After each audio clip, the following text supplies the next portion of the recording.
This is the word of the Lord. And the response would be, thanks be to God. Yes, thank you.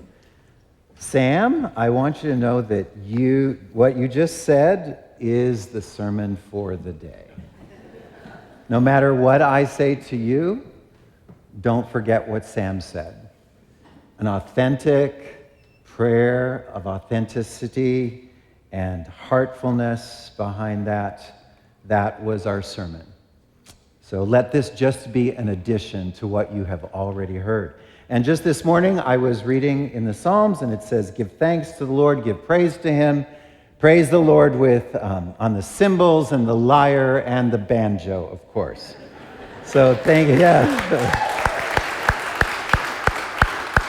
That was so fun. This was better than being at the Guild Theater, in my opinion.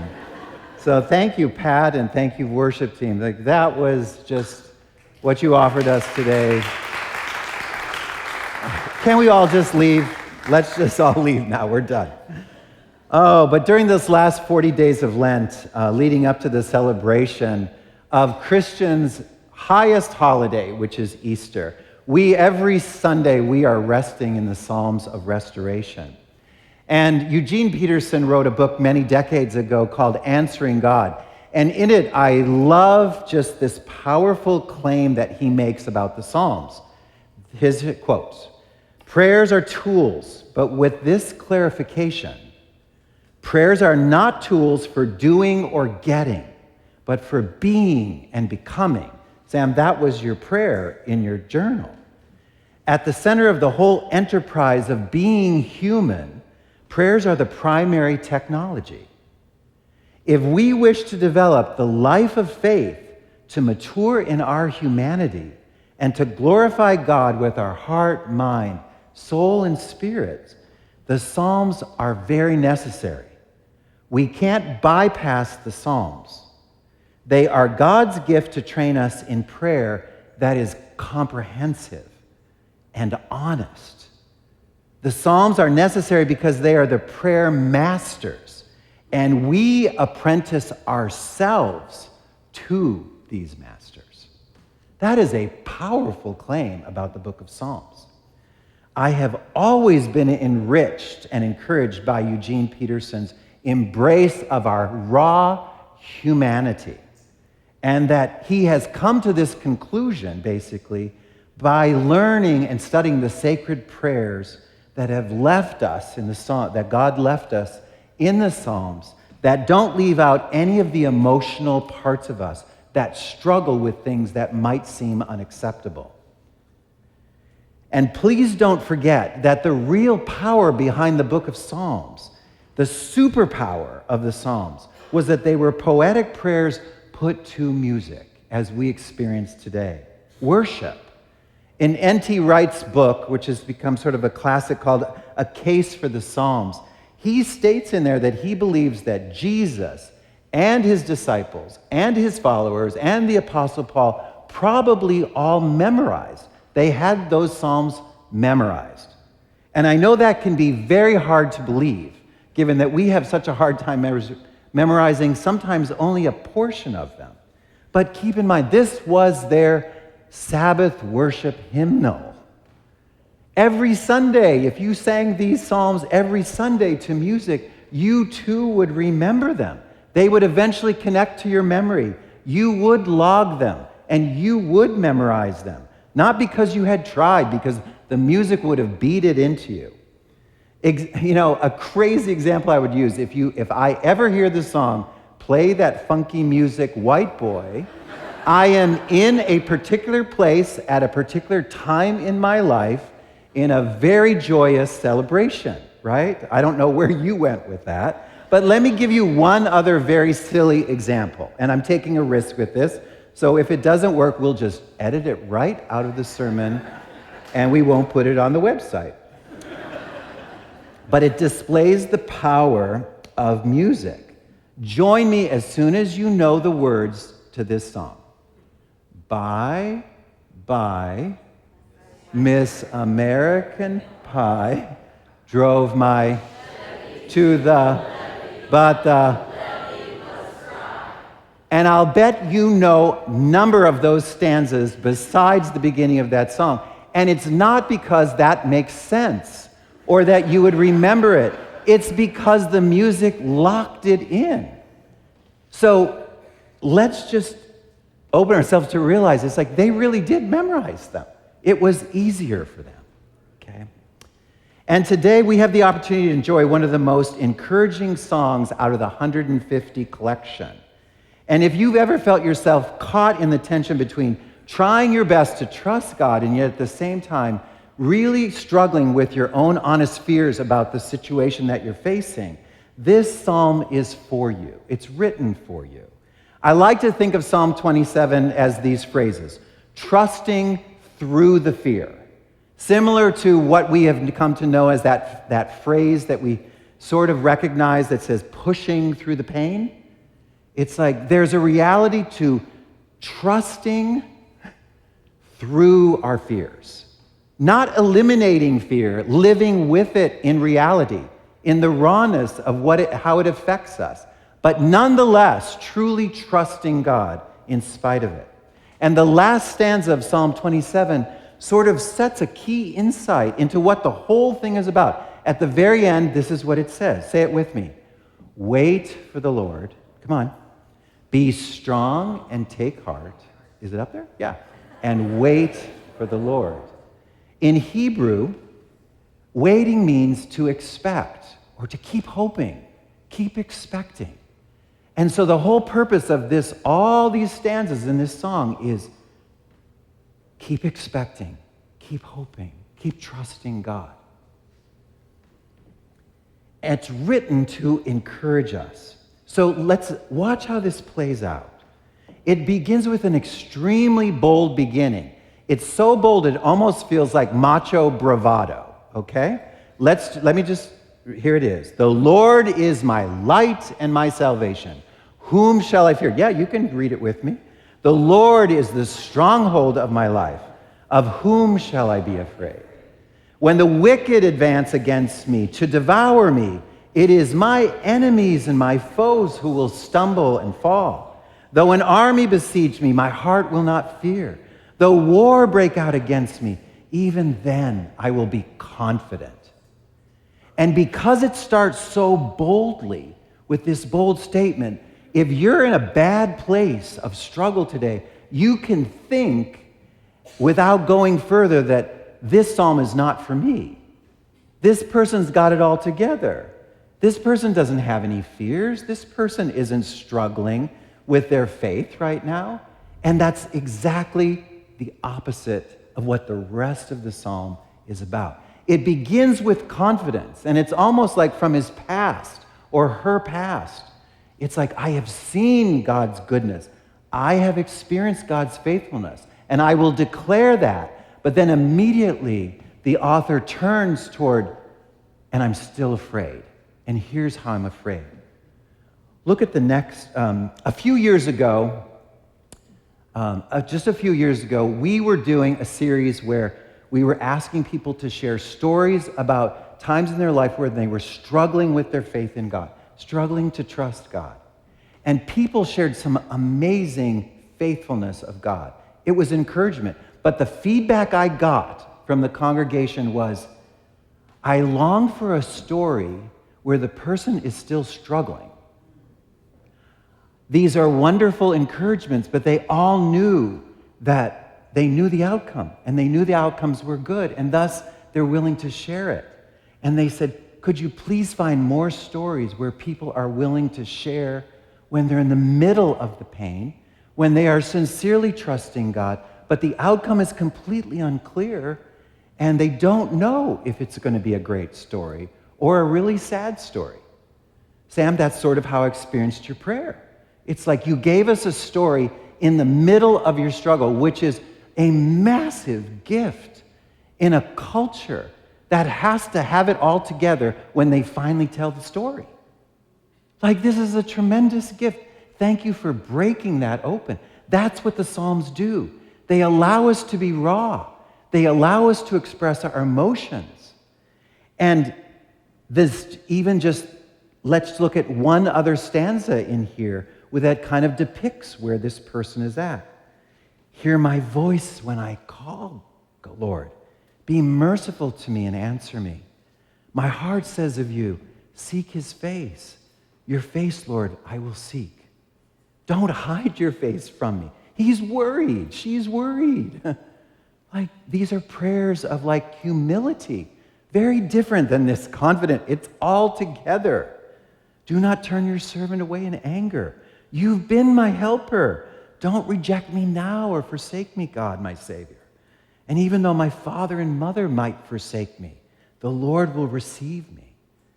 Just think of it. Even if it fails, if this is a bad outcome, something I know, something I trust and believe is that you will not forsake me, even if everything else fails.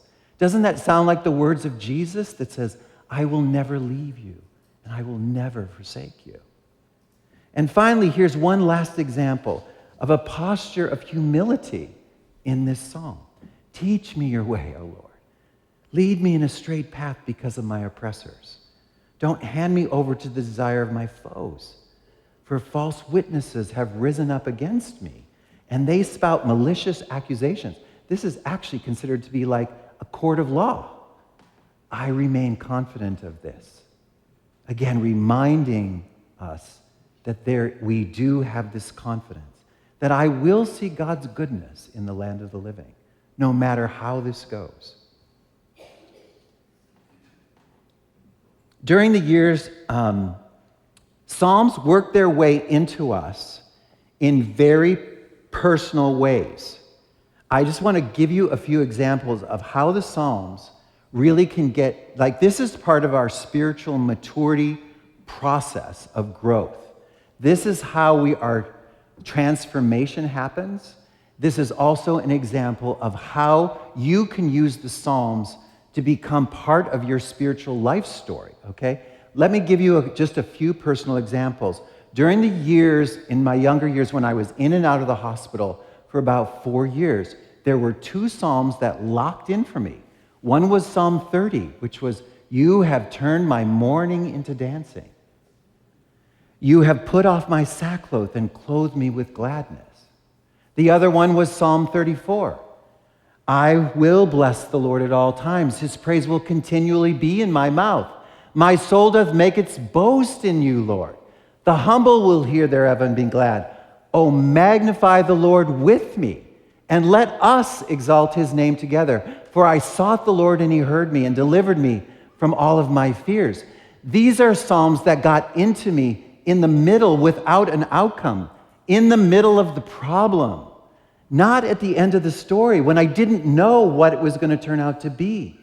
This is how Psalms speak to us. And this is how they become part of our story. Another one, there was a 2-year period when I needed to courageously dig deep into counseling in order to get back on my feet. Psalm 40 became my prayer. Not after the problem was over, during the journey. It says, I waited patiently for the Lord.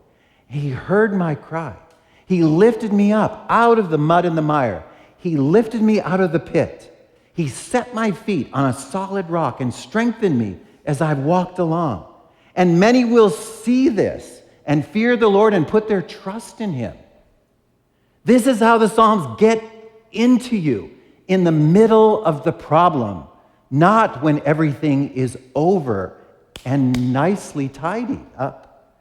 And finally, there was a season when I was particularly envious of other people's gifting. It's very easy to do that here in Silicon Valley with so many bright people and so much talent around us.